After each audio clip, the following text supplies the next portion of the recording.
Greetings, friends and fiends. It is I, Chronicler.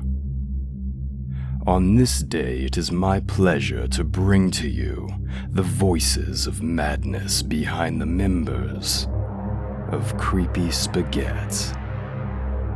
Welcome to Whispers from the Reliquary.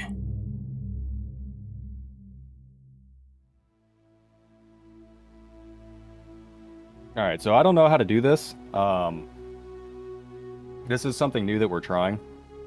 And hear me out before you click off, because you realize this isn't a creepypasta. There's a couple reasons why we wanted to do this. One, I'm not going to lie to you, it's easy content. Two, this helps us stay in touch with you guys as a community. And helps you get to know us better.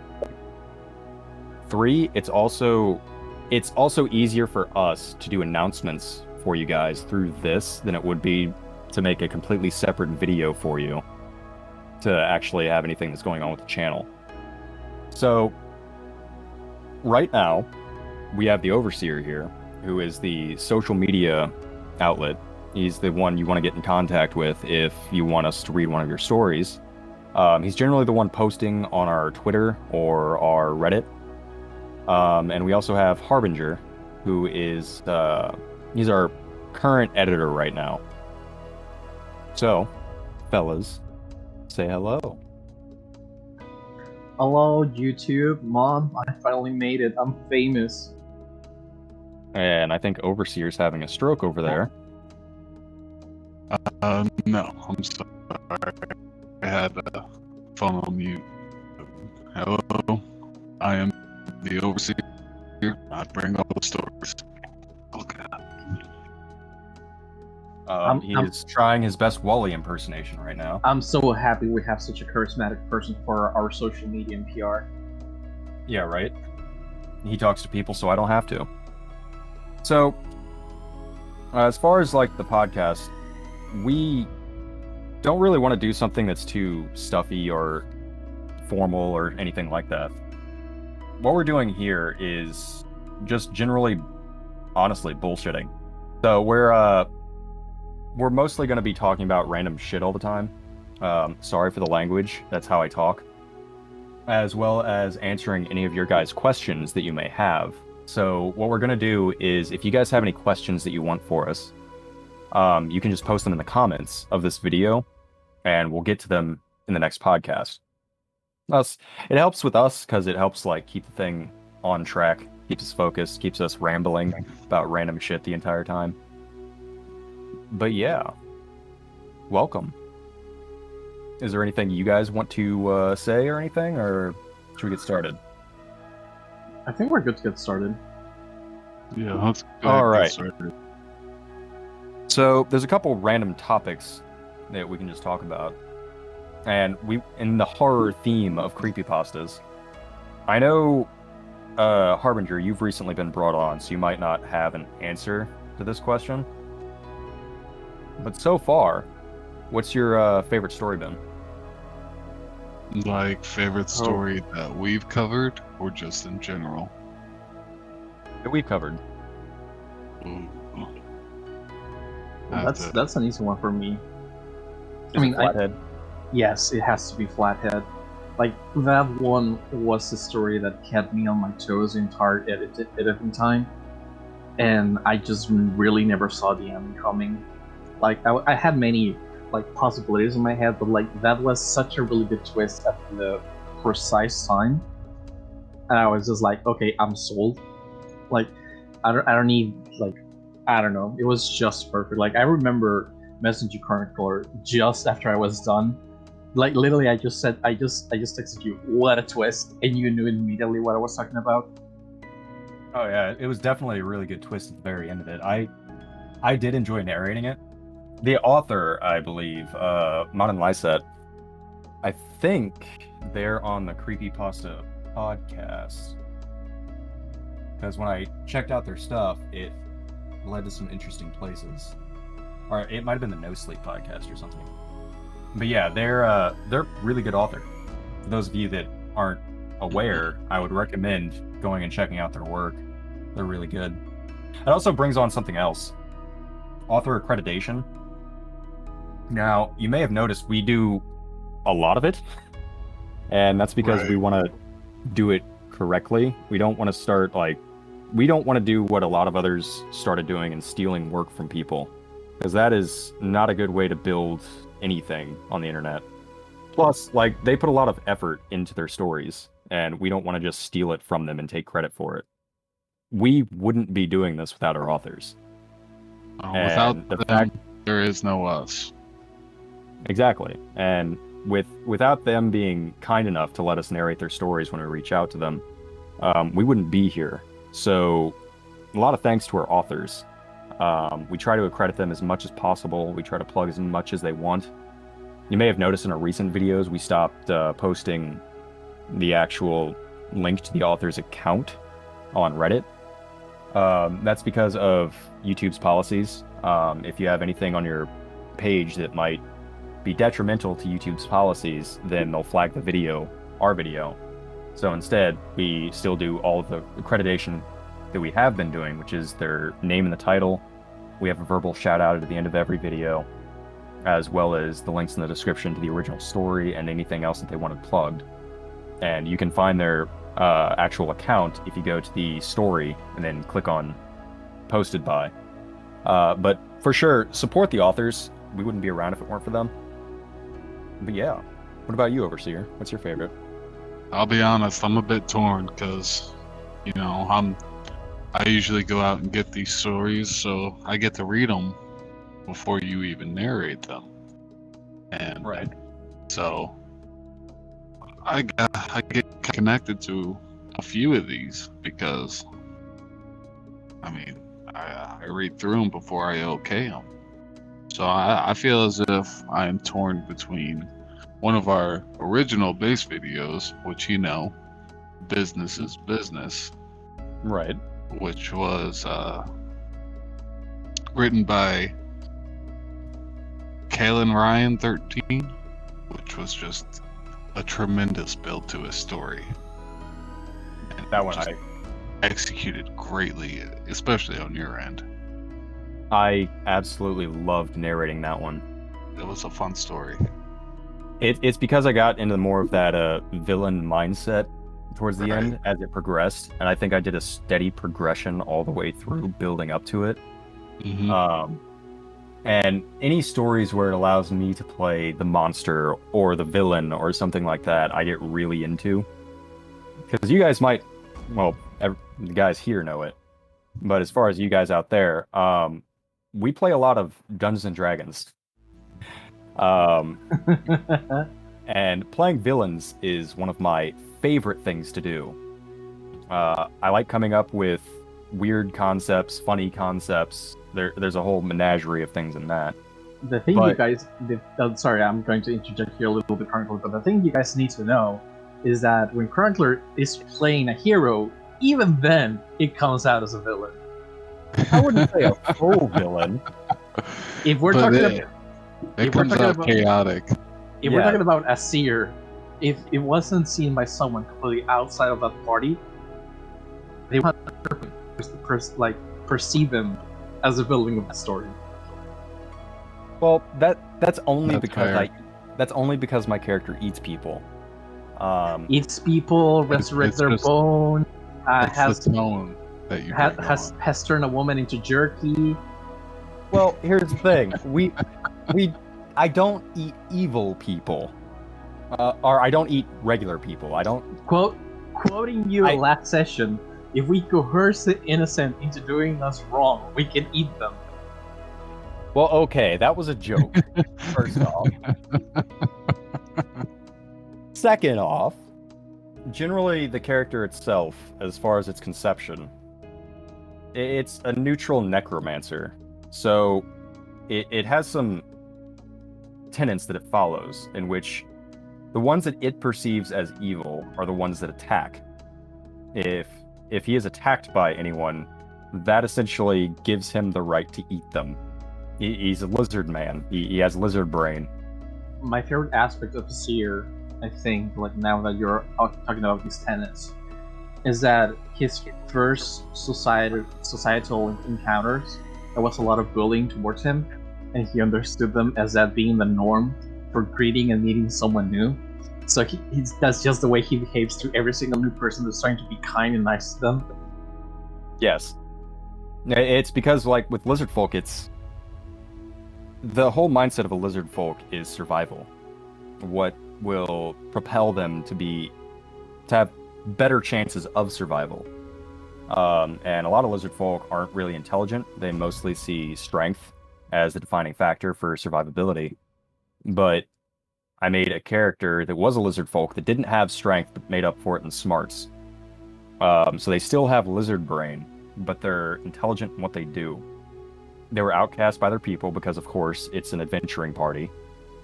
And then from there, the way he started interacting with people was most of the time they'd see him with shock or abject horror. So the best way for him to navigate around that was treat them with kindness. So he is nice to people when he meets them, unless they're hostile towards him, like outwardly hostile. But if someone attacks him, that is his biggest thing. If he is attacked by someone, they're therefore giving him the right to eat them. Because lizard folk, they eat people, if you didn't know. So, Chronicler, I'm gonna chime in here real quick, just for the sake. So, Right. So we if don't you completely haven't- nerd out.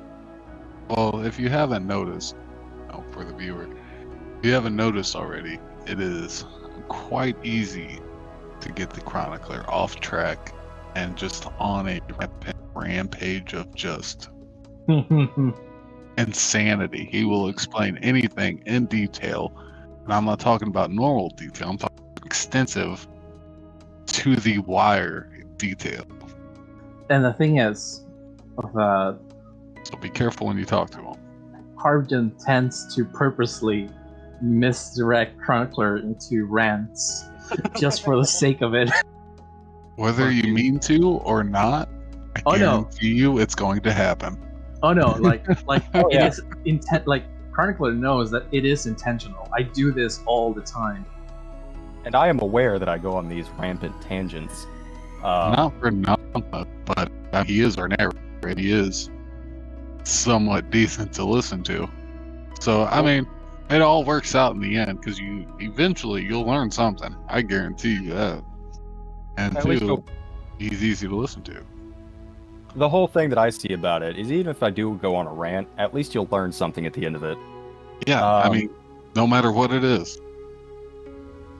And that's another reason why I generally don't run the social media. I'm not Right. great at talking to people, especially over You social are. media, because I can't see their cues, their physical cues. Right. But at the same time, I'm a hermit. So I don't go out of my way to speak with people.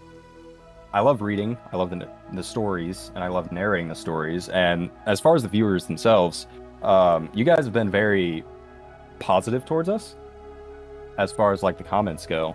You guys have been really, really supportive. So thank you for that. We do see it.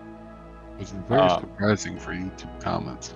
Oh, I know. I was expecting like a sludge fest going in the comments. Just wait for us to get a mud flaking, just horror fest. It's just wait for us to get a pleasantly couple. surprised. Just wait for us to get another couple hundred subscribers or a couple thousand more watches on some videos.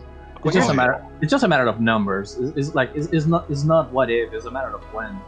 Yeah, Right, exactly. We're not big enough to get that much hate yet. We've had a Yet. couple, but it's We coming. We understand we're still a small channel. We're trying our best not to get big heads about it. Why check it out? I'm famous. Well, the fact Oh. is, like, nearly, what, like 41 now, because we got a sub during this. Nice. We're 41 away from 500, which is kind of surreal, because I'm like a regular dude. Having like 500 people, or nearly 500 people, listen to me, and having some of our videos go over 1,000 views is super surreal. Okay, here's where I have to interject, Kurt. We do creepypastas. There's nothing normal or regular. Well, here's another thing, is like, it's one of the reasons why I like playing lizard-brained characters in D&D. It's very... I know about it. Like, I experienced that. I've struggled in terms of socially, since I was a kid, with speaking to people. And it's not so much that I'm shy or anything like that, because I'm definitely outgoing when I want to be. It's just that I don't really have too much capacity for people, so I take a lot of the stuff from social cues, physical cues that I can see with a person. And then another thing is I'm fairly certain, haven't confirmed yet, I'm very certain I have some sort of personality disorder. I'm sure of it. I've known you for about 3 eternities now.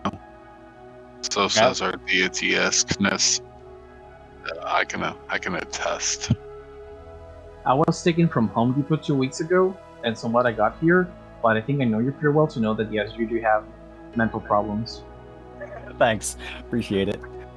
His mom, he does. Well, I'm fairly certain it's ASPD, which is antisocial personality disorder. I don't want to be one of those people that self-diagnoses, because that's a rocky road to go down. That's a steep funny hole. You don't go into Tumblr enough to be considered one of those people, don't worry. Yeah. Well, I don't even know if Tumblr's still around anymore. Is Tumblr still a thing? It is. Sadly, really? It's like on its last legs. Yeah, it's dying. Like it's Tumblr. It's what OnlyFans is going to turn after next month. Yeah, because they started banning like sexually explicit content. You see, I keep seeing that, but I also see counter posts or counter articles stating that that's not true. So I guess we'll really see at the turn of the next month. Okay. No, they officially made a post, like a company post, saying that they were going to ban all pornographic or explicit content from the platform because it was not advertiser friendly. Well, here's the thing. Here's the thing about it. So they are going to. It's not advertiser friendly. It's investor friendly. They are going to ban sexually explicit content for their free pages. Privatized pages are still going to be able to have sexually explicit content. So long as somebody charges for said account, it will remain however they please. But if it is a free sub page, like you just subscribe for no cost, it'll be eliminated. Yes, at least that's what the article that I read said about it. I've read like 50 articles saying it's gone, it's going away, it's staying, it'll be back in 2 weeks. Like, it's just, who knows anymore? That's because people don't read. Here's the thing when it comes to like social media articles and everything. People go by the title.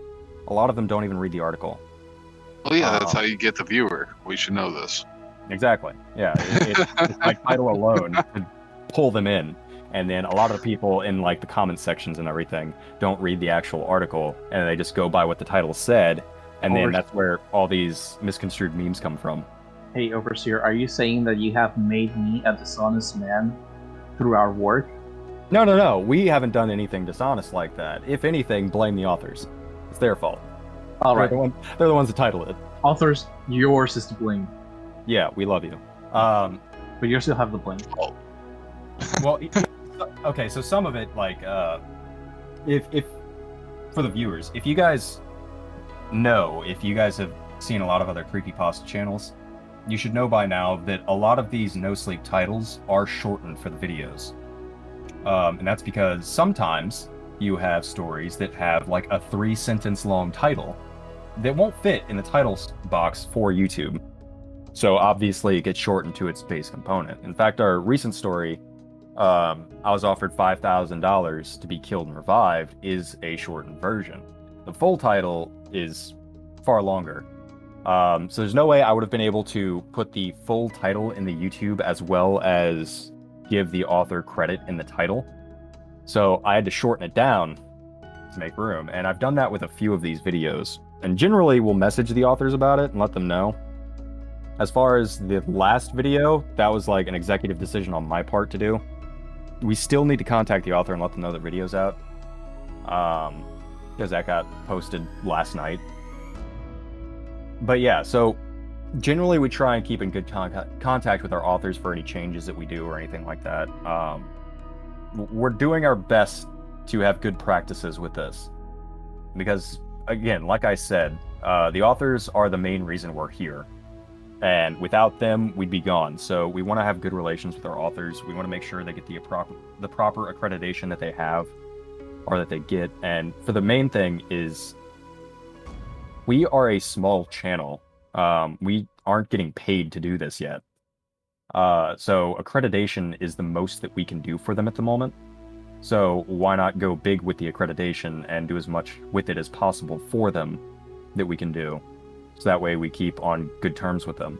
And that's another thing too, is trying to bring these stories to life that they spent so long making, and try and bring it up to a standard that they would be proud to say that that is the narration of their story. Now, of course, there's other YouTubers doing these narrations.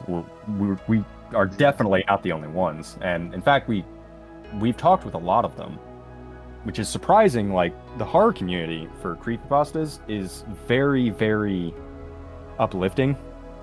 Which is what surprises me when you brought me on board. It was like, I always thought, like, it's gonna be a couple channels here and there. Like, I never imagined, like, I know in comparison to many other YouTube communities by itself, like, we are small.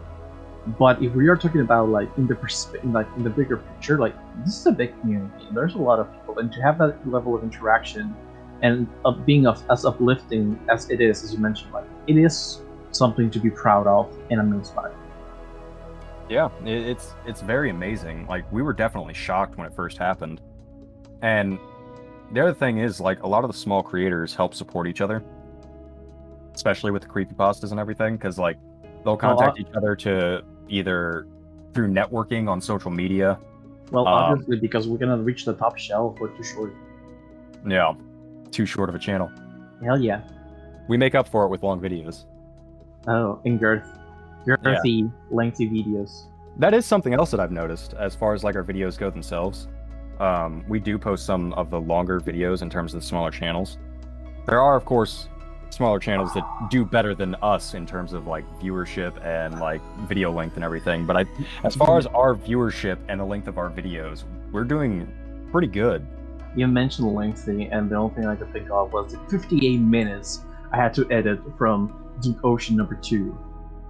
Yeah, and so with the 58 minutes recording that was part 2 of The Deepest Part of the Ocean Is Not Empty, there was an added on about 4 hours of editing work on my end. I mean, your side doesn't matter, only mine. What's that? Your side doesn't matter, only mine. Oh, so we're playing that card, huh? Yeah, I don't want to play that card because, I probably have the least amount of, like, in-depth time considering our group. I can get about 6 months worth of material done in about 2 days. Yeah. And I have the juice up here. Which, let's be fair, it's more than me or Chronicler would put into it because of how much we despise social media in regards of interacting with others. Right. Well, it's also like on your end, you run the social media accounts and everything, but you also make the schedules, which when we first started, you scheduled like well over a year ahead with the stories. It's just the problem was keeping up with that schedule almost gave me a stomach ulcer. Got a little echo there. But yeah, that was God about to punish you for your blasphemy in regards to spicy food. If you guys were wondering about the month that we took off from posting anything, is because I was getting seen for gastritis, which would have become a stomach ulcer trying to keep up with the schedule and the stress it was causing me. So if you'll if you have noticed that we aren't posting like 2 videos a week anymore, that's why.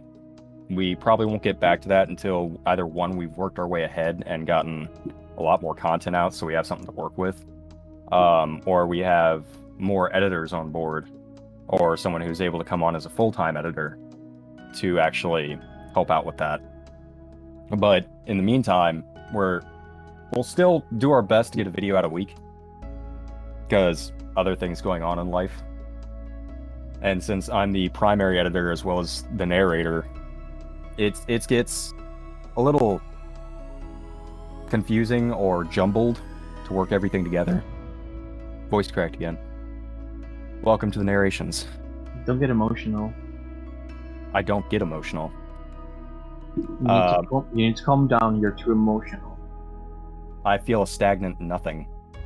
But no, with everything going on, that's why we haven't been posting as frequently, is because things going on in life. But yeah, as far as us bullshitting for most of it, because that's, if you haven't figured it out by now, that's what we're going to be doing for the majority of this podcast. Tangenting off on different subjects that we come up with. Or tangenting off of a tangent. That's also present. But yeah, we definitely wanted to do this for a multitude of reasons. Plus, this gives us an excuse, because we're all friends in our group, to actually get together once a week and bullshit. It may not always be us three, because we do have 5 members, which are also Madame Absinthe, who narrated this demon living in my attic, and she has 3 rules. Scrutinizer. And Scrutinizer, who's essentially, he started off as a secondary editor, but eventually turned into our IT guy.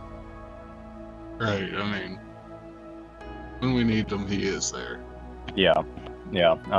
As far as like going forward with shit, when we start getting more subscribers and everything, eventually we will open up a Patreon, because we don't want to monetize through YouTube, mainly for the reason of the ads placed in the videos.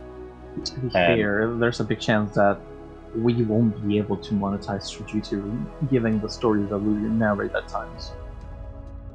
Oh yeah, but at the same time, like, once we reach 1,000 subs, we are eligible for monetizing through YouTube, but we don't want to do that. I specifically am really against it, because having an ad in the middle of a narration would just be annoying. It was my understanding that you can decide when and how to have ads. It wasn't random. It was my understanding, but yeah. Generally, what YouTube's been doing recently, it was either a few months ago or a year ago, I don't know, time blurs, is that they were going to start putting videos on your content if you were monetized through them, even if you don't place them. No. So that way they can make more money off of your videos. Which is another reason to not monetize through YouTube and just go crowdsource through Patreon. We just need to go to Vimeo and monetize through Vimeo. Oh, Venmo? Yeah. Well, there's another thing too, is once we actually do get a Patreon open and everything. Chronically, hold on, I gotta admire this. Can you say that again, Harbinger? Vimeo? Vimeo? Are you mocking about my capability of talking more than just one language? No, I'm just admiring. I really like the way you said that. It sounds more like you're trying to say vinyl. No. Vinyl is vinyl. I don't understand the difference. They sound the same. Quesadilla taco, burrito enchilada. Yeah. Vinyl and vinyl. For context to everyone to understand why we are mocking about myself and my accent is because I am not from the United States. I am from a Latin American country. And we're just some good old boys from the Midwest.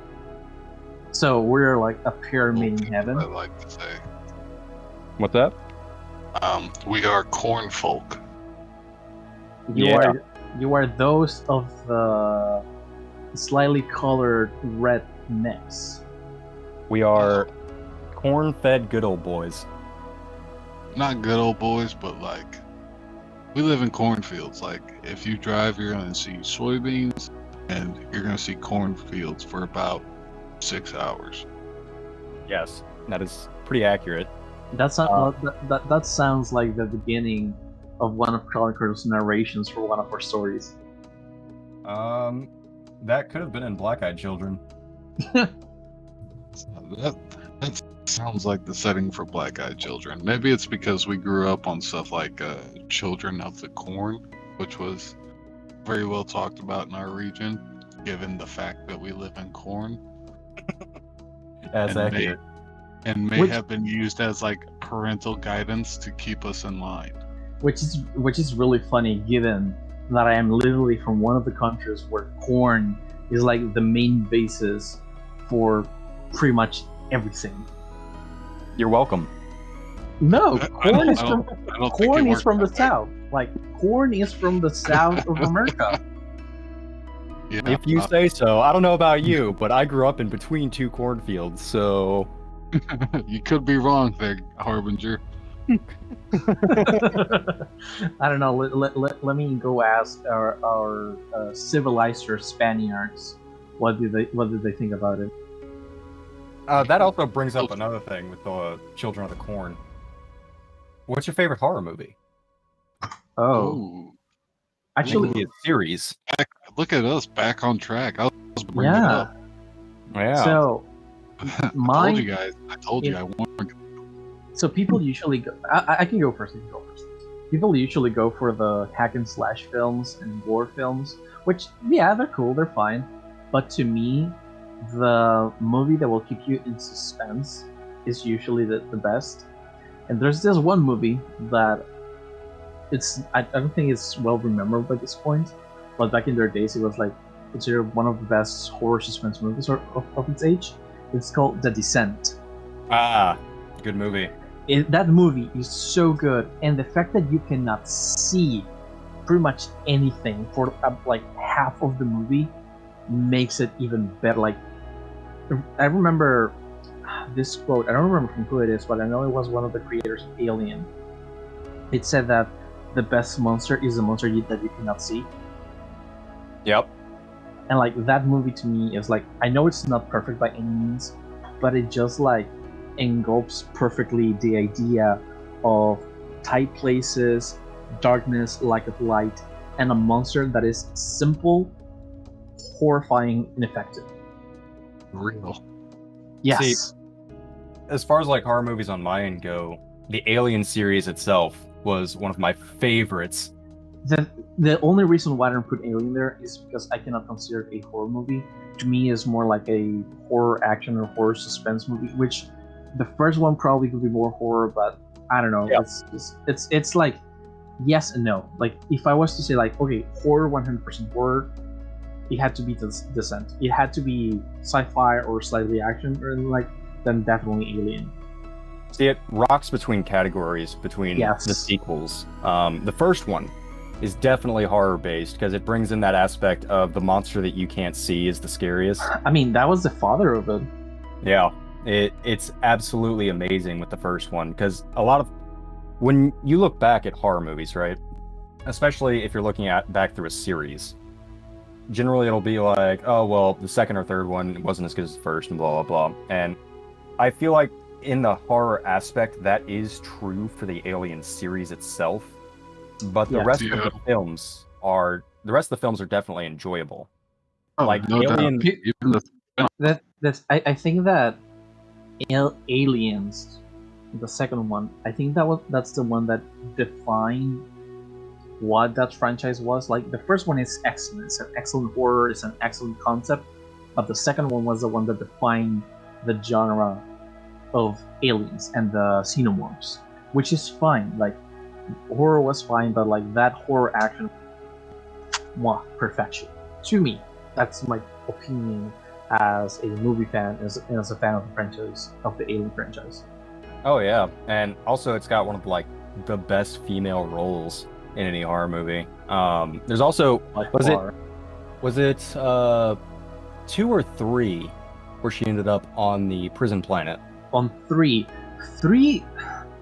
is a movie that makes me sad because it had a lot of potential, Right. and it tried to go back to those roots of like horror from the first one, but that's a clear example of studio mishandling and studio meddling with the movie. Yeah. Yeah. See, the one I grew up watching multiple times because like Aliens was my favorite series as a kid. I was like 6 years old. It was Aliens 4, the fourth movie in the series. I can tell you right now, and this is a story that I think I have never told anyone. When I was a kid, I was horrified of Aliens and Predator. Like, I could not watch those movies. And I was unable to watch them until I turned, I think, like 14. That was the first time that I felt brave enough to sit down with my dad and watch Alien for the first time. And I felt in love. And it wasn't even Alien. I think it was Alien vs. Predator. It got just released. Like, Mexico, we got a non-legal copy from somewhere in the country, and we sat down on the computer and was like, "Do you want to watch it with me?" I was like 14, I think, at the time. I was like, "Okay, Harbinger, you are grown enough to like sit down with your dad and watch an Alien movie." And I did, and I loved it. And then I remember going to Blockbuster that same weekend and just rent Alien 1 through 4 and Predator 1 and 2, just like watching them go. See, that is another interesting concept. Like, how old were you when you were introduced to horror films, horror genre? Overseer, what's your favorite horror movie? Okay, so before I jump in on, just my favorite, I'd like to revert back to The Harbingers, The Descent. So Yeah. you guys correct me if I'm wrong on that. I might be, but isn't The Descent based off a true story of a guy that got stuck down deep in a cave, like one of the most elaborate caves in the whole world or whatever, and he died in there, and he's still there to this day. They closed it off. I think there is. I don't remember. I don't know the actual true story, but if I recall correctly, there is some trace of like true to it. But I think it was more based on that every year there was some caves. I think it was somewhere in the Appalachians or something like that. Like, it was a series of caves that they were like so complex, so explored that it was really easy to get lost. And there has been records of people getting lost in those caves and like never being found. It's equivalent of people that died at the top of Mount Everest, and when somebody's climbing to the peak, you can see bodies just laying around because you cannot retrieve. Like, it's simply impossible to retrieve them. Like The Man in the Green Jacket is a very well-known Mount Everest story about the guy in the green jacket who was essentially frozen and dying, and he would talk to people as they passed through the mountain, but they not like stop and help him, because if they stopped, they would die also. See, that's another. Just truest horror is the most real horror. Yep. Oh yeah. Well, that's another thing too that you were talking about with The Descent and the guy in the cave is if you look at the reports, missing persons reports, every year in the U.S., it also matches the entrances to cave systems. Yep, right. I've seen that one before. Like, doing a little, I don't know, it's not quite the same, but I do remember that a couple of years back, there's this famous popular YouTube channel with some musicians, the Piano Guys. I'm pretty sure you're familiar with. What is it called? The Piano Guys. Oh yeah. Yeah. So a couple of years back, I used to follow them on social media, probably still am. I remember that one of them posting that his daughter was missing and they were looking for her and whatnot. And then eventually, a couple of days, they found her, and unfortunately, she had passed away. And the thing was that she went on a trip to a national park. I don't remember where, and she fell down a cliff. And apparently after that, like, they were trying to make awareness that a lot of people go camping or go hiking in forests or national parks and things like that. They tend to be unaware of like these cliffs, there's open mines, there's open shafts, there's like caves, like there's things that they are around that we are not aware of that can be really dangerous. And like going back to the point, the fear that is real tends to be the most like fearsome or the most horror one, because you know it can happen to you. Like, the possibility is always going to be there. Oh, for sure. It's definitely a sobering thought of morbidity when you think about how many ways you could possibly perish or disappear, especially when you're like into something like spelunking or mountain climbing or something like that. Usually the more Like real dangerous type adventure sports. yeah, like I personally love exploring places. Oh yeah, Uh, who doesn't? I absolutely adore it. Because it's you're alone in a place that not a lot of people have seen. You well may be the first human touching a place in a really long time, which makes it exciting. Like, this brings me to another horror movie in regards to caves. I think it was called Just That, The Cave, and Yeah.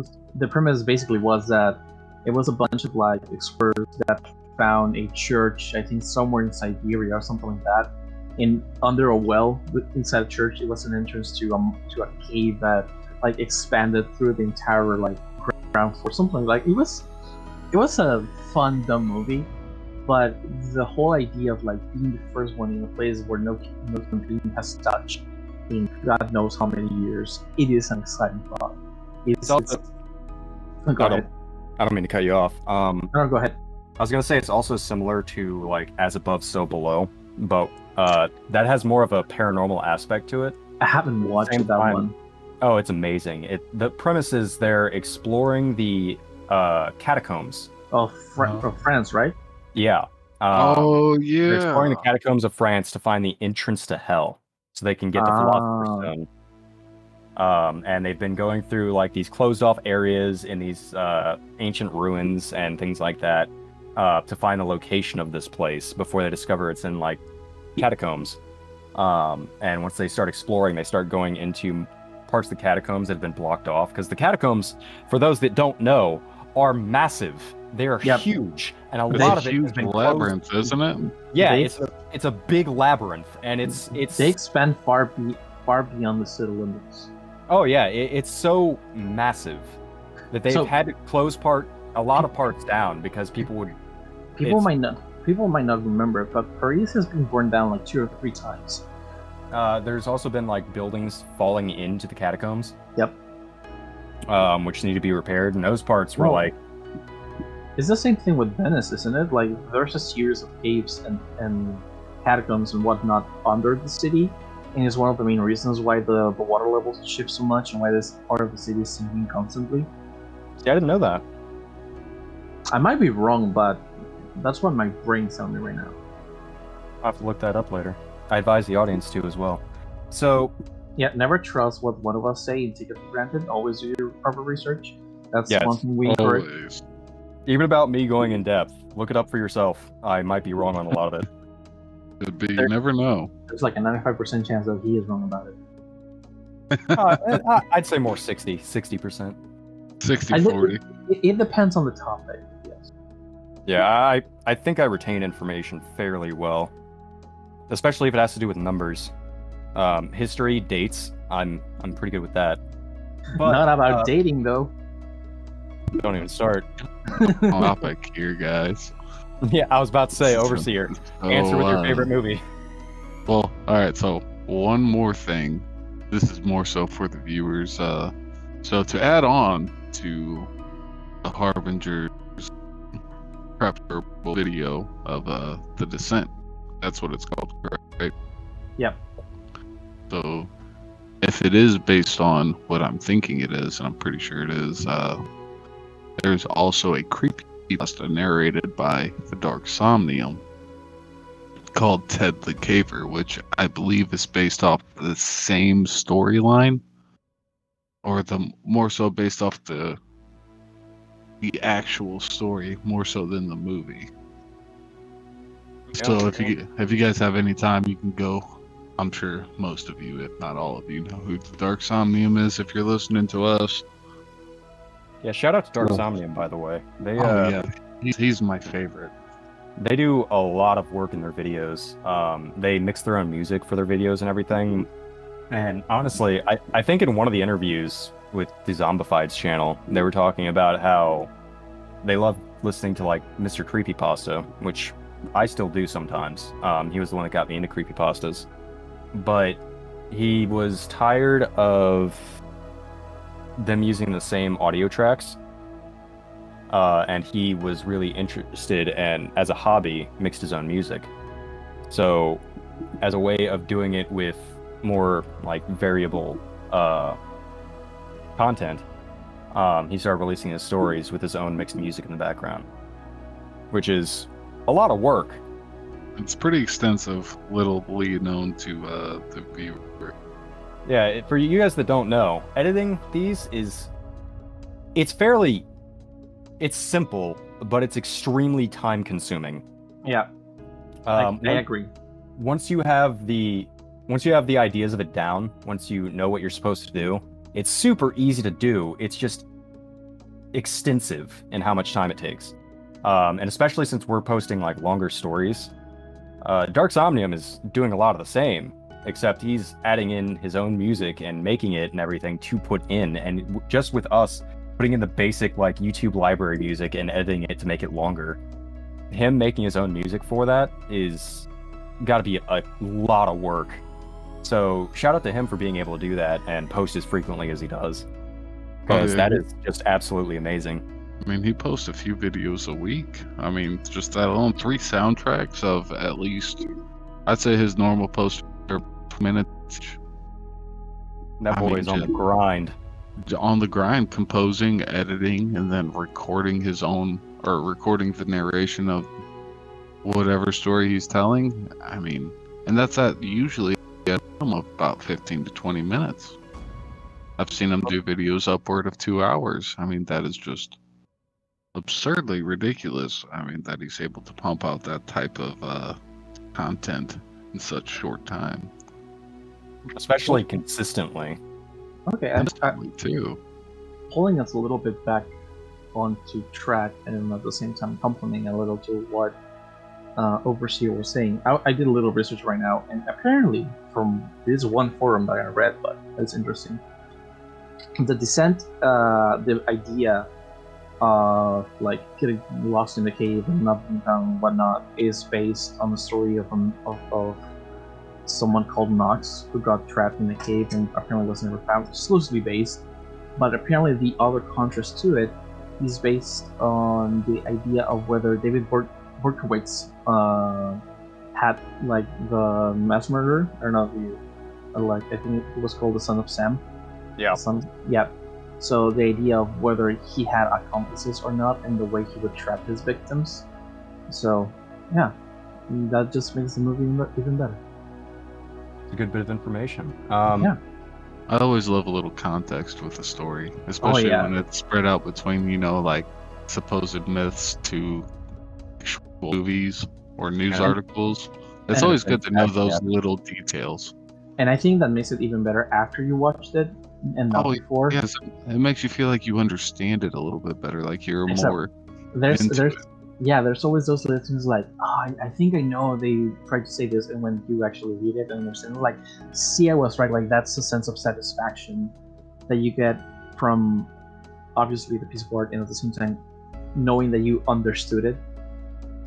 Speaking of getting satisfaction from something, Overseer, why don't you stop deflecting and tell us finally what your favorite horror movie is? So I've just been pushing it off to think about it, honestly.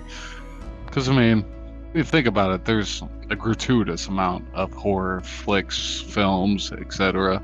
Oh, for sure. And, but giving her some good thought, and I'd have to say it's one of those movies that sets you off, like everybody else here, as a younger child, because I mean that's just when it hits you the most. And like the Chronicler, I've been watching horror movies and stuff of the nature since I can remember. And I would have to say the one that's for fear and also the most like interest was the movie 13th Ghost. How fucking dare you, you mainstream bitch.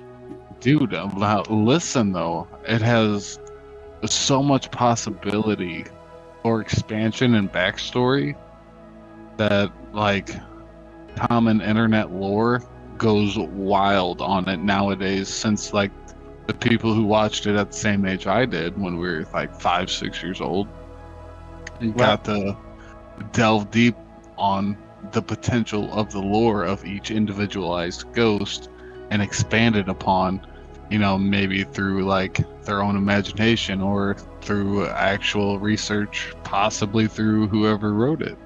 And Oh, it just has a really good, it has a great movie plot. Oh, I agree mean, with you on that end. Like, there is the possibility of the 13 ghosts is it's very large. So right. the lore behind each and every ghost is very extensive. They did a And lot of work in it. Each one is unique, and it's just each one is unique, and it's so interesting. And I love stuff like that, mass detail, but they also, I mean, some people might agree with me, not, but I also like how they feed you a bit of information about each one, but they leave you in suspense and self-thought to figure out the rest of that lore. I think that's what attracted so many people. That's the one of the house that was like, it was a scientist or something like that, that was trapping all freaking ghosts, something like that. Yeah, it was like a millionaire. Yeah, he was trying to generate like power or something from them. He was trying to open up the gates of hell. See, there's another thing, because like the entire series, if it got more funding, they could honestly make individual movies about each ghost. Like a Netflix series, like one episode per ghost. I honestly think that's a movie that a lot of people have forgotten about. Oh, it may like slip your mind about it, but once you actually get it, it's like, oh, well, that was a good movie. There's a lot of potential there. Yeah, true. Getting back to the other topic we put off, from what Harbinger was saying earlier. What age were you guys when you were introduced to horror? It was early off for me. I mean, I'd say 4, 5. That's about as far as I can remember. You know, we were quite a bit, and so that's when movies like Freddy and Jason and Halloween, Chucky. I mean, Chucky. All those movies were like, they've come out a few years prior to when I watched them, but they were still very much so relevant as the aspect of horror community. That was like the pinnacle of horror at that time when I watched it. And then, like, if you wanted to get scared, those are the movies to watch. But see, I mean, I loved them. They never scared me, but I feel as if that's what drew me into the horror community.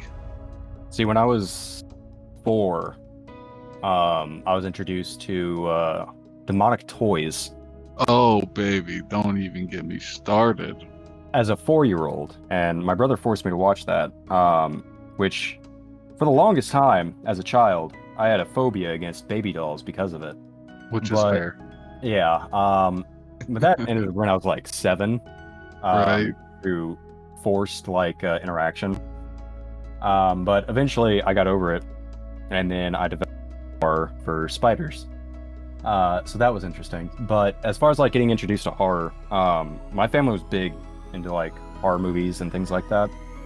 So my mom specifically, she had an entire like this massive bookshelf. It was just full of horror movies, and we were just going through like the video rental place, going through horror movies that we didn't own yet. I'll just that. Oh, I have a question for you. What was the first mainstream horror movie that you got introduced to? And by mainstream, I mean like Halloween, Pinhead, Freddy Krueger, like all that, like the things that people nowadays usually think of when you say horror movies. Which one was your first one and how? The first one was Friday the 13th. And the reason for that was because I think I was 7, and my birthday every once in a while falls on a Friday the 13th. So for my birthday, we went out and rented one of the Friday the 13th movies and watched it. And that was like the biggest mainstream introduction, or the biggest introduction to mainstream horror, was Friday the 13th with Jason. And then soon after, we watched Nightmare on Elm Street with Freddy Krueger. And then, of course, following that, there was Halloween with Michael Myers. And we started going down the list of all the mainstream horror movies. But it was probably Jason was my first introduction to mainstream horror. Other than that, it was my very first introduction, which was when I was 4, to my toys. Yep. There was also another time when I was like, I don't remember how old I was. I was really young. It was when The Ring came out. We watched it at a local drive-thru when it first came out, and I didn't know what to expect. So I was just like, all right, because it was a double feature. So we were watching some other movie, and then we were watching The Ring. So we watched the other movie, which I can't remember which one it was, but it was fine. I don't have any memories of that, but I definitely have memories of The Ring. That was, ooh. That was something. You will die in 7 days. That was a pretty big impact. But no, there was another one, because like I said before, our family was big into horror movies. So whenever my mom would find a horror movie that actually did manage to scare her, she'd like come to us really excitedly, just be like, "Oh, you should watch this." That reminds me, I don't know if you have watched Malcolm in the Middle. Yeah. And there's this episode when Hal and Reese try to get into horror movies, and Hal thinks that he's going to scare the crap out of Reese, but then it turns to be the otherwise. Like, Reese is just trying to like watch as many horror movies with Hal as he can, and Hal ends up crying like a little baby. Yeah. I remember that. I love Malcolm in the Middle. Best sitcom of the 90s and 2000s. Changed my mind. But the actor that played Malcolm doesn't even remember. No. Frankie Muniz, Yeah, that's sad. which is sad. Poor guy. But I don't know what's his condition though. He got into I think it was a 4-wheeler accident or a go-kart accident or something. But it resulted in some form of, I don't know if it's accurate, but I believe it was brain damage that caused him to lose a portion of his memory. And that portion of his memory was the entirety of Malcolm in the Middle and some early childhood stuff. Man, that sucks. He's like, I have all this money, but I don't know why. Yeah, pretty much. Waking up with amnesia sucks, because, like, if you think about it from a philosophical standpoint, right? Getting amnesia is the equivalent to death. I mean, is the boat of Theseus, is it still you? Well, exactly. So what happens is our consciousness are formed by our memories and events that have happened to us and how our brain has processed that. In the case of amnesia, you forgetting everything, it's the equivalent to dying. Your current consciousness in that moment, before you lose your memory, is now dead. And you are now a completely different person who may or may not get flashbacks of that previous life. So that actually brings something up. One of the biggest fears is getting amnesia, because it's the equivalent of dying. Are you kidding me? When I wake up, I can argue that I'm an actual American and not Mexican. What about you, Harbinger? As far as like your age when you got in, yeah. Get rid of this awkward silence. I think that my first introduction to it was probably 8 or 9. My dad wanted me to watch, as I mentioned before, Alien or Predator with him, and me watching parts of it and then realizing that I had to cover my eyes for like 3/4 of the movie. But then, again, when I was 14, I think it was my actual first real experience with it. And I said, like, okay, I can actually watch these movies. Like, they're not as bad as I thought they were. And in regards of mainstream, it was like, I think I was probably 15, like 1 year or 2 later. And it was around the time where Nightmare on Elm Street, the remake, came out. And I remember that the only reason why I went to watch it was because at the time I was trying to date a girl, and all my friends said to me, "Take her to a horror movie and she'll be scared and you'll be able to hold her hand." And that's literally what I did, and it worked at the time. But that was the only reason why I got my introduction to mainstream horror. Okay. Here's actually another thing that I thought of. Would you consider, since I know we have darker senses of humor, Yep. do you think that our early exposure to horror movies would have helped us develop that darker sense of humor? Because I don't know about you, but when it comes to like a movie or a gore movie or something, like where someone gets their fingers chopped off while they're hanging on to something or something, I wouldn't I am say one of the few people that actually like chuckles. yeah, I laugh at it. Yep. I wouldn't say that helped develop our darker sense of humor. I think that it did insensitize us to that sort of thing, and that has a consequence had like allowed us to develop a darker sense of humor. But I don't think that's the reason or the core tenet of why we turn out to be that way. You don't think that the actual early exposure to horror movies helped develop a darker sense of humor? No, I think I'm gonna have to agree with you, and I think it was a factor that helped to either incentivize us or desensitize us to horrific material. I think that is more in the desensitized area more than in the incentivized area.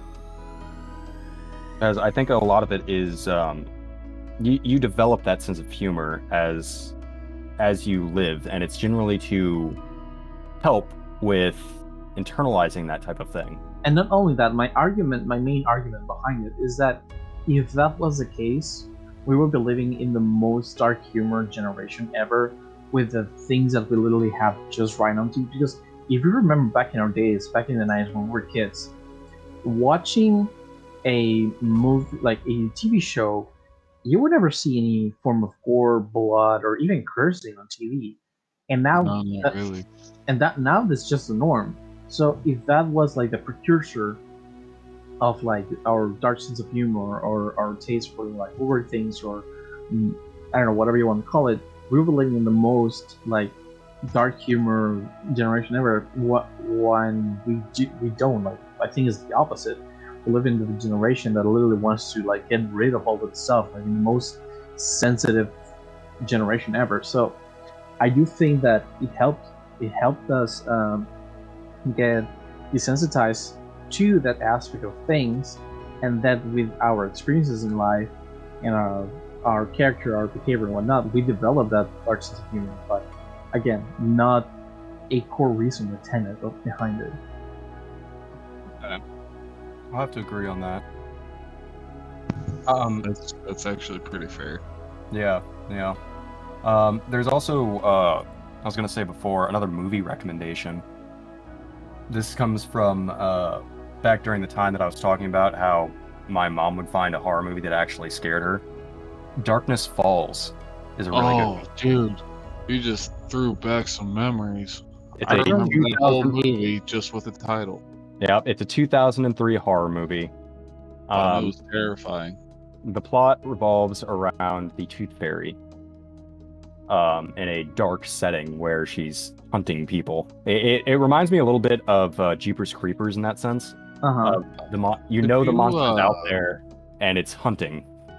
Could you reference so through today's context, would you be able to say that Darkness Falls could fall under something of the category of creepypasta? It seems like a similar setup to me. I think so. The thing is like a lot of creepypastas that we've been reading, right? Not a lot of them go into like ancient creatures or fairy tales with the more of the Grimm Brothers aspect, the original Grimm Brother fairy tales. Right. I think it could be a pretty good, pretty decent creepypasta, and it would fit in that narrative, but I don't think any of them that we've read so far would fit it.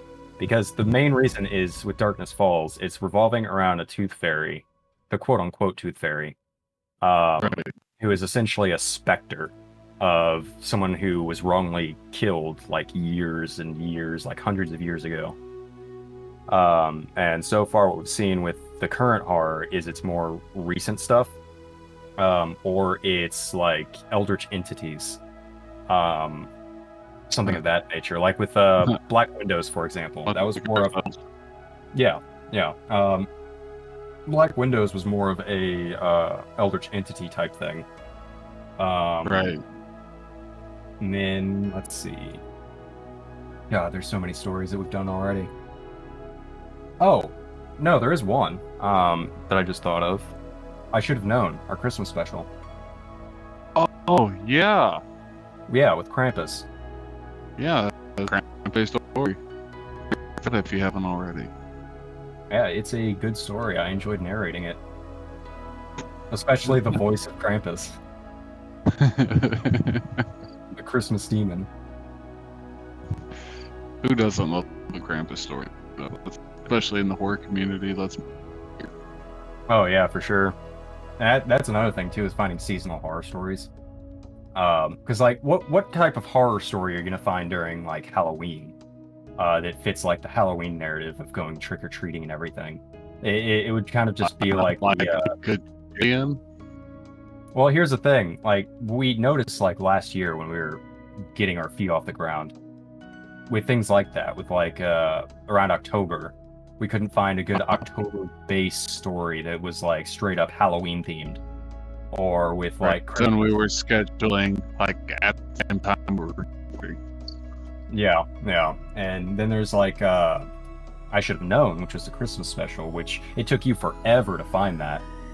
Oh, dude, it was so long because even during, I think I found it in the beginning of December because I was like, it's December, surely I can find a Christmas-esque story. But it didn't quite fare out like how we wanted it to, so I had to delve deep into the internet just to find that one particular story that was like at the time 3 years old. I think I had to dig deep for that one.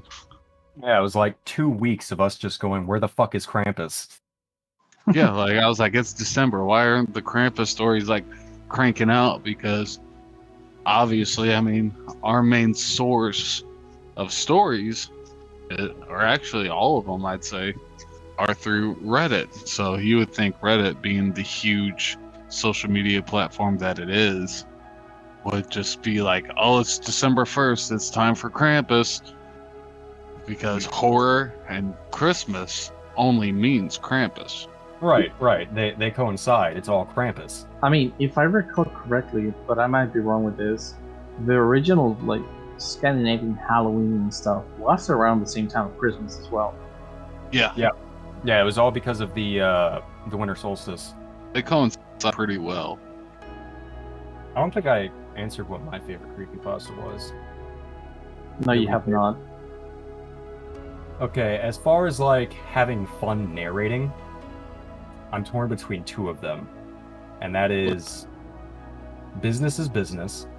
Obviously, a fucking classic, which you should definitely check out, which we will put in the description below. It doesn't get enough love, and it's one of my favorites. And then there's also one of the more recent ones. I Forgot My Manners and I'm Terrified of the Consequences. Dude, man, I was gonna say one too. Oh, that one.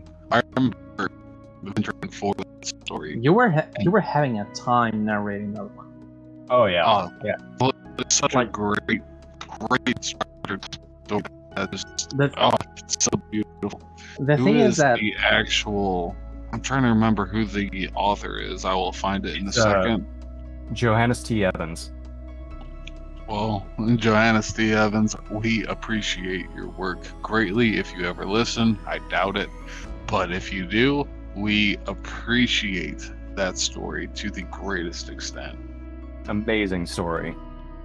the funny thing, Overseer, is that being now a long time, well, not that long time, but a decent time DM for Chronicler now, when I started editing the audios, Yeah. I can tell when he's actually enjoying it because I can tell the cadences on his voice from like Oh. I recognize it from when we're playing. Like he has the same cadences of like excitement, joy. I'm really into the character and whatnot, and I can feel them when he is like doing the audios. And that was like I have been going back and listening to some of the posters, and like that's one that was like, okay, I can tell Chronicler is like really enjoying himself with this one. Oh, yeah, no, trust me. I've known the Chronicler for the better part of my life, and I mean, we grew up together, and I mean, I didn't realize till I'd say, what was it, a couple weeks before we actually started doing creepypastas that he had, you know, just that type of voice. Because prior to us doing this, I was involved in his D&D game, which he introduced me into, and hearing him just relay his own story and put his own voice on the characters, and they had their own emotion, and like he wouldn't even have to differentiate between the characters, like their name or nothing. I could through his voice and their voices, I was able to tell which one was which based on how he was saying it, just because of how in depth he was able to characterize each of these people, and that's what eventually led us to this very, very group that we got now. Which this now makes me want to set up a challenge for Chronicler here. I would say that if this podcast manages to reach at least, let's say, 100 views, it will. Which I'm pretty sure will. Well, we're kind of eternal. That's how it works. I want you to narrate a story as Method. Oh God. As Medtech. Yep. Hey, for those of you who don't know, Medtech is probably the greatest NPC ever created. There is no probably. It is the NPC ever created by the Chronicler himself, and I'll allow him to describe him for you. And if we're lucky enough, he might give us a voice reenactment of a situation that the thing is that could enter. The thing is that I would rather him not to do a voice right now and just save it for an actual narration, because I don't want voice. I want the character and the excitement method as you narrate the story. See, no, I think it would be better if he did do a voice of Medtech, because then for the people who possibly would listen to this could relate this very podcast to that character, and the charisma of it is only better if you know the actual character or the voice roots of it. And if you ever find a video for that, I would be amazed. Like, that'd probably be my favorite story, just based on the Medtech voice. Yep. As my cartel uncle would say, you need to give them a taste before you actually sell them a good product. Well, here's the thing with oh God. Oh, I love it. Here's the thing with Medtech, right? If we did do a story with Medtech, it'd probably be a 15-minute story or something. Because Medtech's voice is killer on me. Oh yeah. Doing that for a sustained amount of time with just Medtech's voice, well, oof. Got the cough drops right by me. Actually, I would love to see an interaction between Medtech and a seer, just because they're two opposite sides of the spectrum. Oh, Medtech would try and kill him, because Medtech hates anything that has scales. Oh yeah. He wants to kill it, and that's for story reasons. So Medtech is a seemingly null person, which means they look like a hyena. And when I was devising it as an NPC, I was thinking of what my players would enjoy as having around constantly. Because I make party NPCs for my group because they need a crew to pilot their ship. Well, when I was devising Medtech, I was like, all right, so we already have the voice of reason in the group as an NPC, and we also have the gruff and tough barbarian in the group. So I was thinking of how the situation was going on as terms of like what's the word? Party consistency? Composition, party composition. Yeah, composition. So when I thought of Metag, I was thinking of the actual comedic humor, the in a tense situation. What character would be devised to bring in the comedic aspect to a bad situation, as well as something that my players would absolutely fawn over. And knowing my players for as many years as I did, I knew that they wanted something absolutely chaotic and crazy and just out there. So when I made this Knoll person, I made backstory reasons to give them Mad Hatter's disease. So they're very fidgety, they're very quick response, they talk a lot, and they also have a tick that comes back to the hyena aspect of the laugh afterwards. And I gave them a very, I don't want to say nasally, but a very high-pitched, raspy voice, if that makes sense. So it's grinding on the throat, but it's in that higher frequency. And I also advised them to be like, not take really anything seriously. And when I made them an inventor to help with the help for the case with the Mad Hatter's disease. They got it from years upon years of sleeping above chemicals. Fumes exposition, everyone. Exactly. They slept for years in their house, which had a bunch of fumes in it. So they eventually developed Mad Hatter's disease, which was generally gotten through whatever they used for making hats back in the day. Mercury. Yeah, mercury. So I was like, what the best aspect to place on this character would make them absolutely batshit insane, but also making them really smart to have that inventor aspect, and generally just not caring about the current situation going on. They generally either want to test out their own experiments, or they want to kill the thing that's in front of them that's trying to kill them, and that's it. Tunnel vision, full-heartedly. But as a little taste to the viewer, as far as the request for the story harbinger, get fucked. What? Okay, so let's get an interaction between a new based character.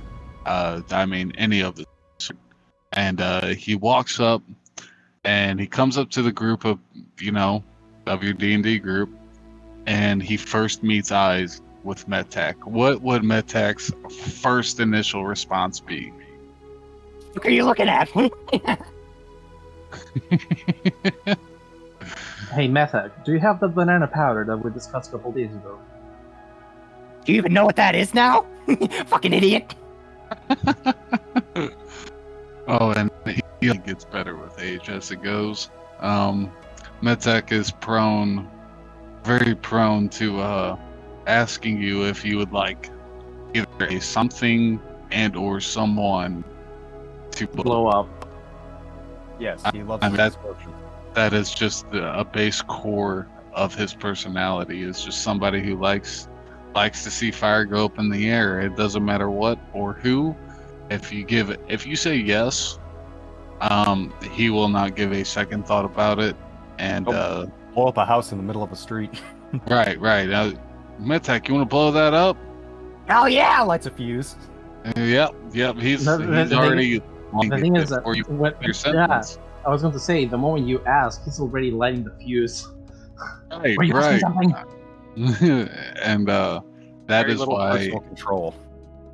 Right. That is why everybody who is in the Chroniclers D&D group on that story base is in fact in love with Metak because of his just how spontaneous and erratic he can become. But I would classify Metak as chaotic neutral. Like he has no sense of good or bad. He has no sensible direction or religious direction. He just goes. He does what he does, and that is why we love Metak. He's like a dog in the aspect of squirrel and runs off towards it, except with explosions. I would love an interaction or a meetup amongst Methak and Isolde. Oh, Yeazel, the poor child. He's so passive that Metak would instantly overtake him. The thing is that he's so passive. Love when, him. he's so passive, but when he rages, Oh yeah, he gets really violent. Attack as somebody who, as chaotic as he is, would see somebody so ill-sensibly, like, directed, like somebody who's as passive as he is. I would see him taking protection over that person, unbeknownst to him. It's like one of those self-gratification type stories. the thing is that it would be overly protective for Isolde, whether Isolde wanted it or not. Pretty much. Right, Well, right. The first, Like, the first have thing, no choice. the first thing Metak would probably do, seeing Isolde, which is for the viewers, they are a green barbarian halfling. He would just shout out, "Why the fuck are you green?" Don't ask why he is green, because the reason is we don't have one. We were just looking for an icon, and we found a green halfling barbarian. And it's like, sure, this works. Yeah, it was an icon from, what was it? South Park. South Park, yeah. South Park and the Stick of Truth. But yeah, Isolde is basically a barbarian that is incredibly passive. Literally, he is the antithesis of what a barbarian in D&D should be, and that just makes him such a good character. He's extremely passive when he's not raging. When he rages, he is the little quiet boy turns into a Dami Mommy. You start hearing pump up hits in background. Metak would eventually love that even more. Oh, for sure. He'd essentially be poking him with a stick and telling him to do it more often. Dance, monkey, dance! Do the thing. Do the thing! Here's a bomb! It's a lit. Pretty much. Here's a lit bomb. Have fun. Fuck, throw it, throw it, Now throw it. what? It's just that meme of the what with fucking Isolde before he rages. But no, I love Metak for the sense of putting him in as something that the players themselves would enjoy, and I figured having one of our players playing a sentient bee-infested Warforged, which for the viewers, Warforged is like an automaton or a robot created for war, but after the war ended, they were like without directions. They started doing whatever. He was a construct that was brought to life by bees from the Feywild, which I won't go into detail there because that'll just be a lot more extensive. Do your own research, unless you actually are interested, and then post a comment down below asking a question. But as far as like the podcast direction goes, this is generally just for us to hang out, bullshit, talk about topics, give you guys a little bit of insight into us as the creators of Creepy Spaghet. We are content creators. Yeah, so we're content creators. And what goes into it, as well as like answering any questions you guys have about us, posting topics, whatever. It's generally, one, like I said before, I'm trying to be as abstract as possible here. Or, not abstract. Transparent. I'm trying to be as transparent as possible with you guys. Is, one, this is easy content for us, because there's not a lot of editing that goes into a podcast. Literally, I could just pair this with music and then post it with an image, and we're good to go. Comparatively to our other videos, which are a lot of editing, because I have a lot of jumbled up words as I read through these stories a lot. I get tongue twisted a lot. So we have to listen through like an hour-long recording to remove all of those and then make it sound nice. So not a lot of background interference. And then pair it with music and everything, and possible effects that I've been experimenting with. So as far as the effects go with you guys, if you've listened to the recent stories, let me know what you think about those, because that's something new that I'm trying. See if it works well. Like with Deepest Ocean Part 2, I put in like low-pass filters to make someone sound a little bit muffled when they're in a different room, or a high-pass filter to make it sound like someone's coming over a radio or something. But let me know what you think about that, because I am interested to see what your guys' thoughts on it are. As far as you guys go, we're coming to the end of the podcast here, because this has been long recording. Do you guys have anything left that you'd like to say? Alright, Cheryl, I'll let you go first. So, I'd like to ask you guys just one final question before we read this out. So, not necessarily based around our own creepypasta group, but as an overall basis of all creepypastas, do you guys have a go-to, like, favorite story that you like to listen to, or on the way to work or something? Do you guys just always pop it on? Like, what is your guys' go-to story, basically, if you want to list one? Mine is going to be Mr. Creepypasta. Accounts from a lonely broadcast station. That was one of my favorite creepypastas going like through everything. And as far as like Mr. Creepypasta's like subscriber base and viewership, it only got around like 400,000 views. Specifically 397,000. But it's a long running series, like 5 hours long. And it's just absolutely amazing. I was enticed by it the entire time through. And I think it was a really good rendition of the story itself.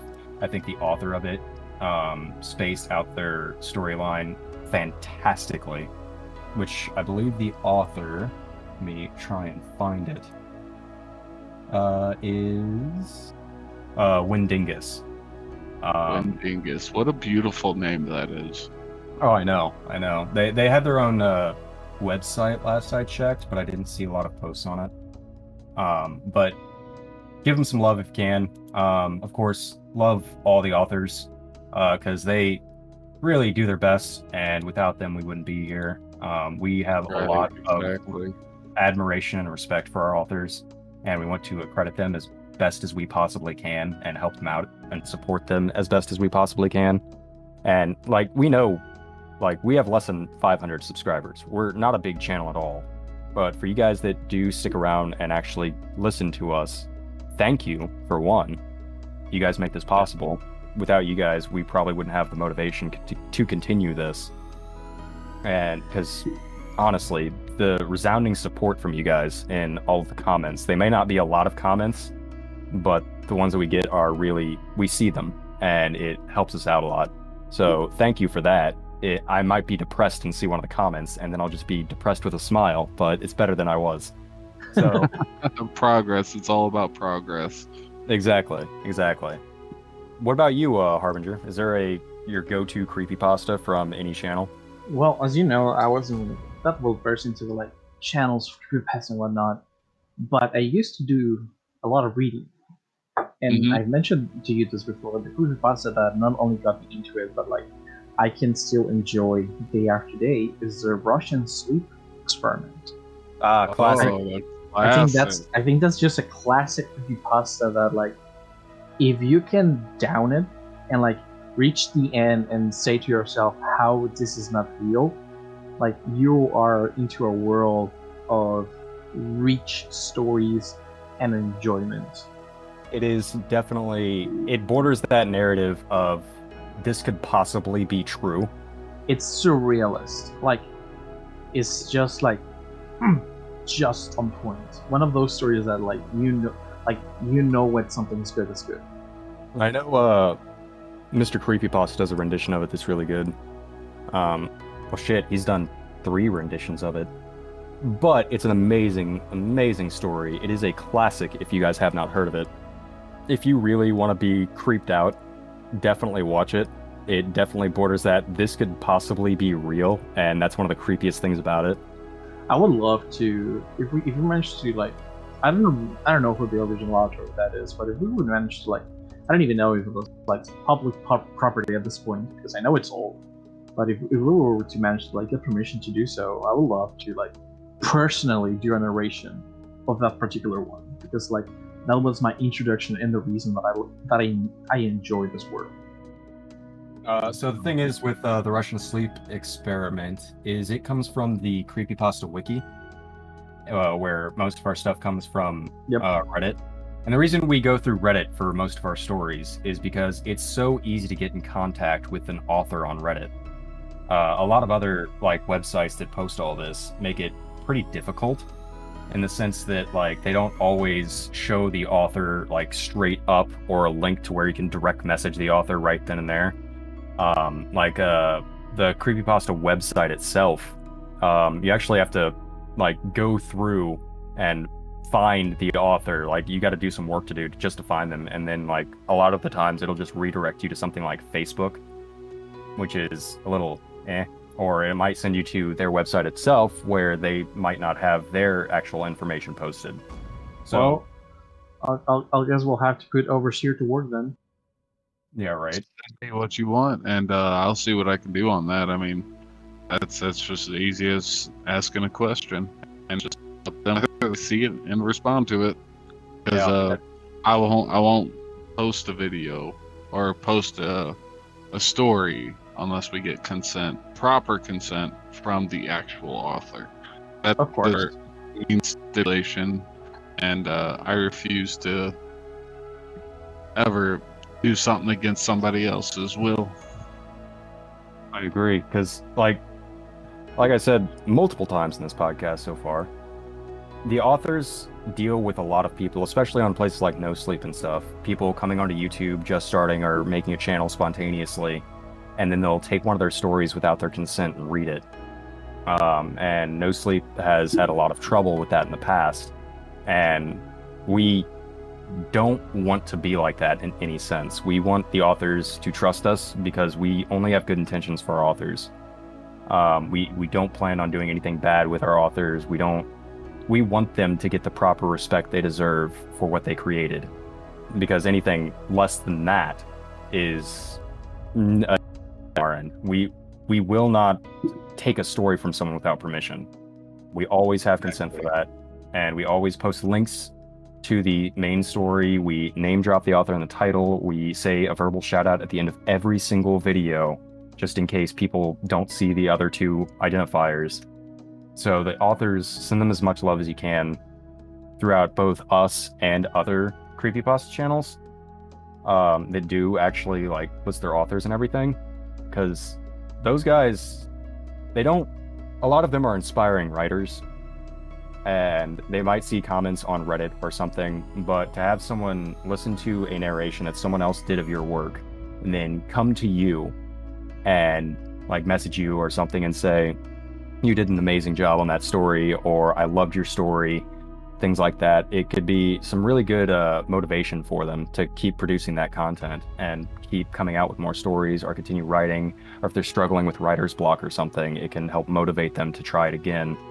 And then that only benefits themselves, the readers, us as narrators, and you guys too. So it's a cycle of give and take, but as long as we continue to give, we can constantly, it's a renewable resource. So we want to keep that aspect there, and we want to do it the right, appropriate way. That way, there's nothing like we said, we're trying to be as transparent as possible. The only thing we're not coming out with is like personal stuff. Right. The next podcast, I say we should maybe inform our viewers of our potential background stories too. Give them some interest into us. The basis of the Eternal Reliquary. Yeah, if they're ready enough, comment below. Let us know if you want to know our personal background stories for Creepspet as both, or as the Chronicler, Receiver, and the Harbinger. And Harbinger, anything else you'd like to say before we head off? I think just like a little note of appreciation to you, Chronicler, for inviting me to be part of this team, for Overseer, Scrutinizer, and Madden Epstein, even if they're not here, for like how welcome you have been so far, and like just overall to like everybody else that might listen and watch this podcast and comment on it. Like you may think that this is not much, but being on the side, I can tell like how much it means, especially to Chronicler and Overseer, and how it has started to mean a lot to me, and like to see things grow and know that you're part of it. It's just like something that makes you go proud. And like, I know that nowadays people are like, I want to be a YouTuber, I want to do this, I want to do influencers and whatnot.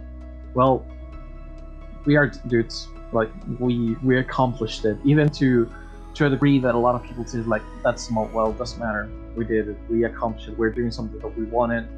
We are enjoying it, and we have the proof of people that are watching this that are enjoying it as well. Very well said. Yeah, I have to agree wholeheartedly. And the horror community has been more welcoming than a lot of things than I have experienced in my life, and to see that is just absolutely flabbergasting. It's amazing. But enough of sucking our dicks and yours. We will see you next time. Wait. I'd like to tell you my favorite creepypasta. You thought it was over, but just you wait. Because the overseer has not spoken yet. Even though I asked the question. That's fine, though. I'm being passive. It's okay. It's fine. Not fine. It's fine. It's not fine, but okay. So my favorite creepypasta is I'm a guard stationed at a secret government prison. It was narrated by none other than the Dark Somnium, go figure. My favorite